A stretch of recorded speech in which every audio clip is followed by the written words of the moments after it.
Hi viewers, welcome to our channel. ప్రస్తుతం మనతో పాటు సీనియర్ జర్నలిస్ట్ దాము బాలా సార్ ఉన్నారు. వారితో మాట్లాడదాం. నమస్కారం సార్. సార్, రఘురామకృష్ణరాజు గారికి చంద్రబాబు నాయుడు గారు 0 పాయింట్స్ ఇచ్చారు అని ఒక వార్త వైరల్ అవుతుంది సార్. అంటే ఆయన పాలనకు కానివ్వండి, లేకుంటే మిగతా అన్నిటి కానీ ఆయన 0 పాయింట్స్ ఇచ్చేసారు. అందుకే ఆయనకి ఎటువంటి మంత్రి పదవి ఇవ్వలేదని కూడా అంటున్నారు. ఏంటి 0 పాయింట్స్ ఇవ్వడము?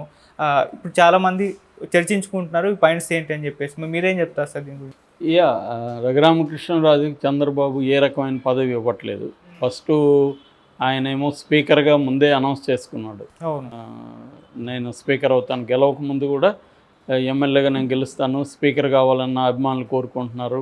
అంటే జగన్ ఈయన్ని అధ్యక్ష అని పిలవాలి, అట్లాంటిదేదో ఆయనకి డ్రీమ్ ఉన్నింది. బిగినింగ్లో అయితే యాక్చువల్గా ఆయనకి ఎమ్మెల్యే కూడా ఇష్టం లేదు.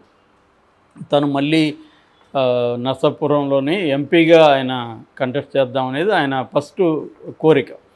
దానికి కారణం ఏంటంటే ఆల్రెడీ ఆయన ఎంపీగా ఉండి ఢిల్లీలో మంచి సంబంధాలు, ఆయనకి దాదాపు 7 రాష్ట్రాల్లో వ్యాపారాలు ఉన్నాయి.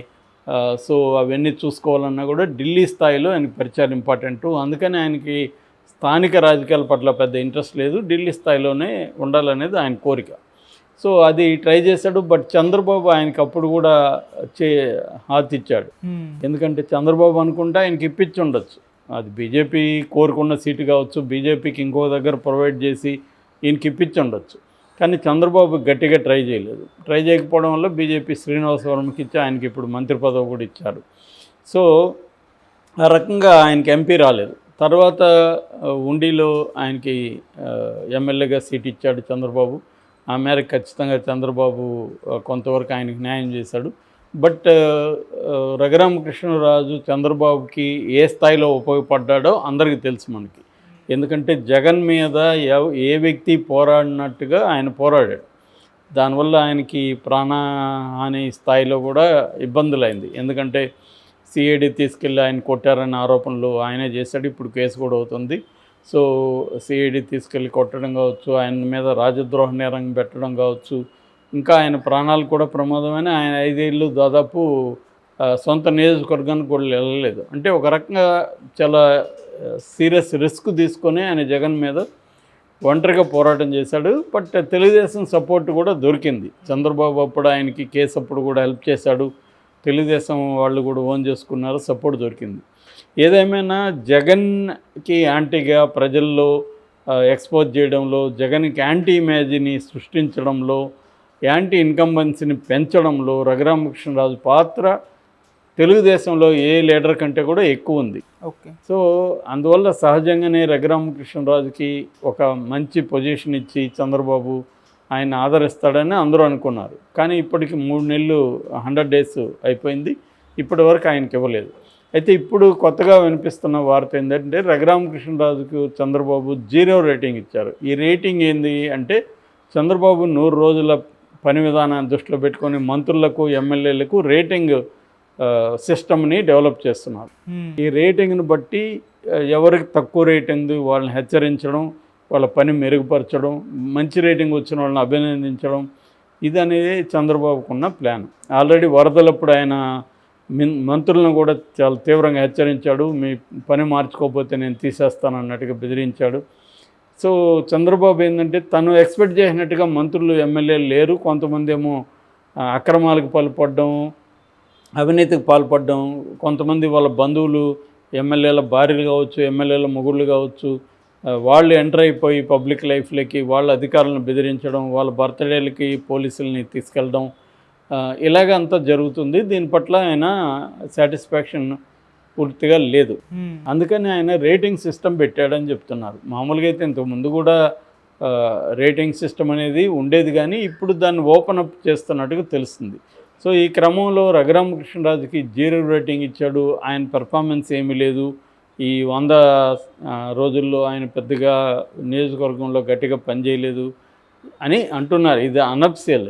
ఇది కావాలని వైసీపీ వాళ్ళు కూడా ఈయన మీద కోపంతో ప్రమోట్ చేయొచ్చు. ఓకే. కాబట్టి దీంట్లో అయితే వాస్తవం ఉందా లేదని మనకు తెలియదు, ఆ రేటింగ్ ఏందో తెలియదు. కానీ వార్తలు అయితే అలా వస్తున్నాయి.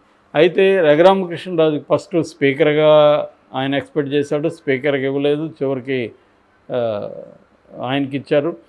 దాని తర్వాత మన మంత్రి పదవి ఆశించాడు. కనీసం క్షత్రియుల కోటాల్లో మంత్రి పదవి వస్తుంది, చిత్రయిల్లో కనీసం 6 డజన్ మంది ఉన్నారు, నాకు కాకపోయినా ఎవరికైనా ఇవ్వండి అనేది కూడా ఆయన ఓపెన్గా కూడా మాట్లాడాడు. మామూలుగా రఘురామకృష్ణరాజు కొన్న లక్షణం ఏంటంటే ఆయన ఏది దాచుకోడు. అసంతృప్తి ఉన్నా, కోపం ఉన్నా, ఆనందం ఉన్నా దాన్ని మీడియా ముందు చెప్పకపోతే ఆయన నిద్రపడ్డాడు. కాబట్టి అది ఆయన లక్షణం. సో అది అలాగా ఈయన షేర్ చేసుకున్నాడు.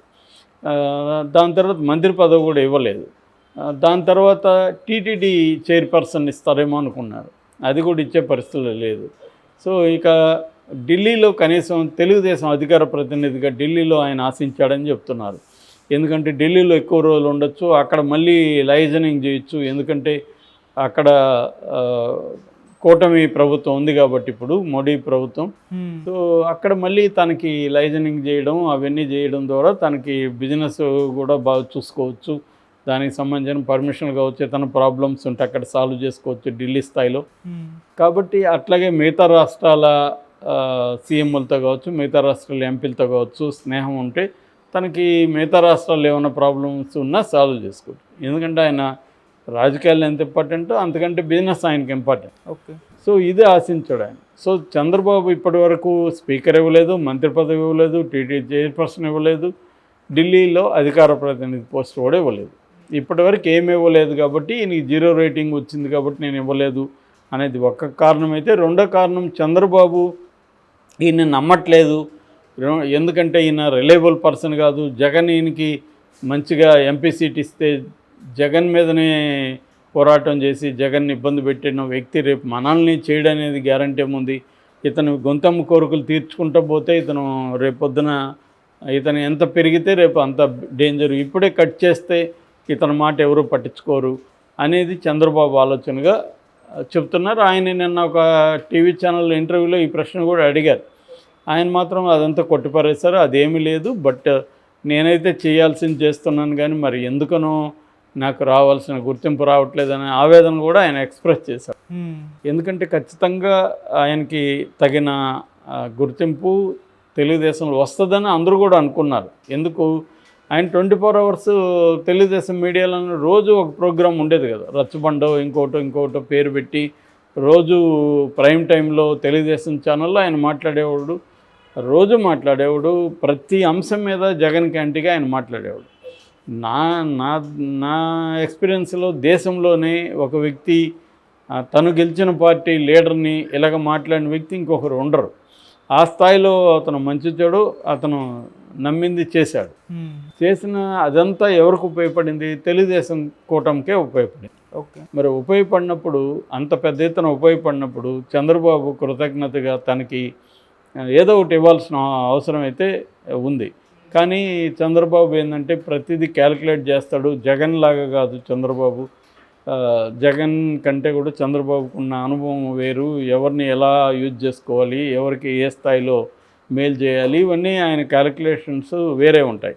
సో ఈ క్యాలిక్యులేషన్స్ ఫిట్ అయితేనే పరిస్థితి ఉంటుంది. ఇప్పటి వరకు అయితే ఈయన ఏమీ చేయలేదు. బట్ ఇంకా నామినేటెడ్ పోస్టులు చాలా ఉన్నాయి. ఇప్పుడు ఆయన ఫిలప్ చేయబోతున్నారు అంటున్నారు. సో ముందుగా 20% పైనే జనసేనకి ఇస్తారు, ఒక 10% బీజేపీకి ఇస్తారు అంటారు, మిగిలినవన్నీ ఉంటాయి. సో ఈయనకి వేరే ఏదైనా పోస్ట్ ఇస్తాడా, ఆ పోస్టుతో ఈయన సాటిస్ఫై అవుతాడా? ఎందుకంటే వందలాది మందికి ఇచ్చినట్టే ఈయనకి కూడా ఒక చిన్న ఏదో ఇస్తాడు, ఒక కార్పొరేషన్ చైర్పర్సన్ గానో ఏదో ఇస్తాడు. దానివల్ల ఈయన సాటిస్ఫాక్షన్ ఉంటుందా? ఎందుకంటే ఈయన మంత్రి స్పీకర్ కావాలనే రేంజ్లో ఆలోచించిన వాళ్ళు కార్పొరేషన్కి ఎవరికి ఇస్తారు? సెకండరీ గ్రేడు, మిడ్ రేంజ్, ఇంకా తక్కువ స్థాయి నాయకులకి ఇస్తారు.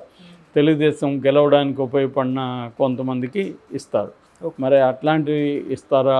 ఈయనకి ఇంకా అసలు ఇవ్వకుండా 0 రేటింగ్ అని చెప్పేసి ఈయన పక్కన పెట్టేస్తారా? ఎందుకంటే చంద్రబాబుకున్న ఐడియా ఏంటంటే ఈయన్ని కొద్దిగా పెంచి పోషిస్తే రేపు పొద్దున మళ్ళీ మనకి యాంటీగా మారితే ఇబ్బంది. అందువల్ల ఇతన్ని కింద స్థాయిలోనే అట్లాగే పెట్టేస్తే ఎమ్మెల్యేగా మనకి రేపు పొద్దున ఒకవేళ ఇబ్బంది ఏం లేదు. ఇతని వల్ల మనకు కొత్తగా వచ్చే లాభం కూడా ఇప్పుడు ఏం లేదు. జగన్ది అది అయిపోయింది ఇంకా. కాబట్టి ఇతని వల్ల మనకేం లేదు. ఇతను మనకు ఉపయోగపడ్డాడు కాబట్టి ఎమ్మెల్యే సీట్ ఇచ్చాం, అది చాలు అన్నట్టుగా ఆయనేమో ఆలోచిస్తున్నాడు అనేది తెలియదు. ఎందుకంటే రఘురామకృష్ణరాజు కూడా ఏమి చెప్పలేకపోతున్నాడు ఇప్పటికైతే. ఆయనకైతే అసంతృప్తి ఉంది, కానీ దాన్ని ఇప్పుడు బయట పెడితే మళ్ళీ అసలుకే మోసం వస్తుందనే భయం కూడా ఆయనకు ఉండొచ్చు. కాబట్టి ఎందుకంటే గతంలో అంటే తెలుగుదేశం మీడియా ఆయనకు ఉపయోగపడింది. ఇప్పుడు ఈయన కానీ రెబల్గా మారితే వైసీపీ మీడియా కూడా ఈయన పెద్దగా ఏమి ఈయన్ని ఫోకస్ చేయి, హీరోలాగా అయితే ఫోకస్ చేయదు. కాబట్టి ఈయనకి ఇంత ముందులాగా మైలేజ్ వచ్చే అవకాశం లేదు.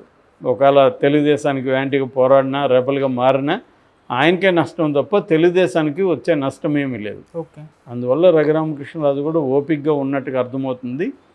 ఏ పదవి ఉన్నా ఇస్తాడేమో చూడాలి. Okay sir, thank you so much sir.